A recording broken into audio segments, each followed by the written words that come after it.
గోవా గవర్నర్ను ముఖ్యమంత్రి చంద్రబాబు నాయుడు మర్యాదపూర్వకంగా కలిశారు. ఈ సందర్భంగా గోవా గవర్నర్కు విష్ణుమూర్తి విగ్రహాన్ని చంద్రబాబు బహుకరించారు.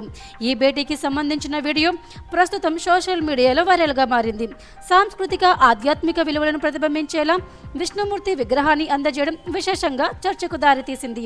ఈ కార్యక్రమంలో ఇరువురు నేతలు సానుకూల వాతావరణంలో పలువురు అంశాలపై చర్చించినట్లు సమాచారం.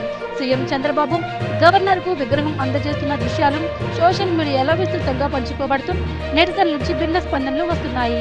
ఈ వీడియో ప్రస్తుతం రాజకీయ సామాజిక వర్గాల్లో ఆసక్తిని రేకెత్తిస్తుంది.